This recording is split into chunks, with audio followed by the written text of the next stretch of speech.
दोस्तों, कभी ना कभी आपके मन में भी ये सवाल आया होगा कि दुनिया में जानने और सीखने को बहुत कुछ है, लेकिन शुरुआत कैसे की जाए। तो आज का यही विषय है, ज्ञान को कैसे बटोरा जाए।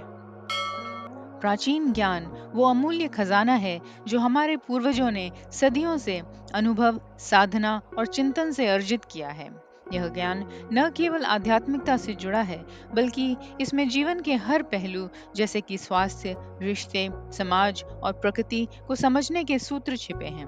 अगर हम इस ज्ञान को सही तरीके से खोजें, समझें और अपनाएं, तो हम अपने जीवन को और अधिक समृद्ध और सार्थक बना सकते हैं। तो पहले ये समझें कि प्राचीन ज्ञान है क्या। प्राचीन ज्ञान कोई एक किताब, एक विचार या एक परंपरा नहीं है। यह एक समग्र दृष्टिकोण है। इसमें धर्म ग्रंथों, वेदों, उपनिषदों, पुराणों से लेकर लोक कथाओं और लोक गीतों तक सब कुछ शामिल है। यह ज्ञान सिर्फ किताबों में बंद नहीं, यह पीढ़ियों से परंपराओं, रीति रिवाजों और अनुभवों से जुड़ा है। योग, आयुर्वेद, ज्योतिष, वास्तुशास्त्र, संगीत, नृत्य, ध्यान, सब कुछ इसका हिस्सा है। अब सवाल ये उठता है कि शुरुआत कहाँ से करें। अध्ययन और पाठन के लिए किताबें और शास्त्र सबसे पहला स्रोत हैं। वेद, उपनिषद, महाभारत, गीता, रामायण, इन ग्रंथों को पढ़ना शुरू कीजिए। इनके भावार्थ और टीकाएं कई भाषाओं में उपलब्ध हैं। दोस्तों, हमारा ये चैनल वेद, उपनिषद, पुराण, महाभारत, रामायण और गीता जैसे ग्रंथों को सरल भाषा में आप तक पहुंचाने का एक प्रयास है। तो आप चैनल को सब्सक्राइब कीजिए और हमारे साथ जुड़िए। हम हिंदू धर्म ग्रंथों, साहित्य और इतिहास में से प्रेरणादायक कथाएं आपके लिए लाते रहते हैं। प्राचीन काल में ज्ञान श्रवण और चर्चा से ही आगे बढ़ता था।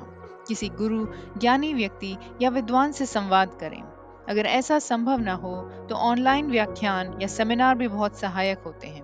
चर्चाओं से आपको अलग अलग दृष्टिकोण मिलेंगे और आप अपने विचारों को विस्तार दे पाएंगे। अब सिर्फ पढ़ना ही काफी नहीं है, अनुभव भी जरूरी है। जैसे योग और ध्यान किताबों में पढ़कर ही नहीं, बल्कि नियमित अभ्यास से ही असली लाभ देते हैं। आयुर्वेद में बताए गए आहार विहार धीरे धीरे यदि अपनी दिनचर्या में शामिल किए जाएं, तभी लाभदायक हैं। वास्तु के नियम यदि घर में अपनाए जाएं, तभी वो लाभदायक है। जब आप इन्हें जीवन में उतारते हैं, तभी आपको असली ज्ञान और शांति का अनुभव होता है। हमारे देश में गांव और जनजातियों में भी प्राचीन ज्ञान की झलक है। लोकगीत, लोक कथाएं, त्योहार, ये सब जीवन के गहरे संदेश छुपाए हुए हैं। अपने दादा दादी, नाना नानी, बुजुर्गों की बातों को ध्यान से सुने। कई बार साधारण सी लोक कथाएं भी गहरा जीवन मार्गदर्शन दे सकती हैं। प्राचीन ज्ञान प्रकृति के साथ तालमेल सिखाता है। सूरज, चांद, ऋतुएं, इनके चक्रों को समझें। पंच महाभूत, पृथ्वी, जल, अग्नि, वायु, आकाश, इन सब का महत्व जानें। पेड़ पौधों, नदियों, पहाड़ों को सिर्फ वस्तु न माने, बल्कि जीवित रूप में देखें।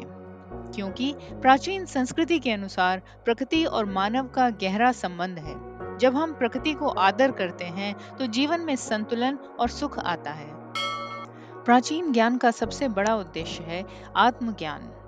ध्यान और आत्मचिंतन से भीतर झांकना सीखिए।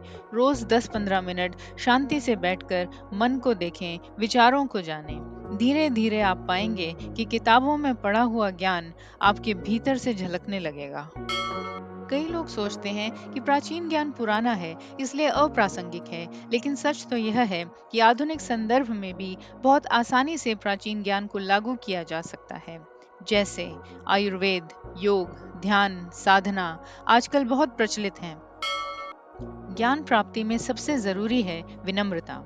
यह समझें कि ज्ञान बहुत गहरा और अनंत है। किसी एक किताब या एक व्यक्ति से ही सब कुछ नहीं मिल जाएगा। सीखने की यात्रा निरंतर चलती रहती है।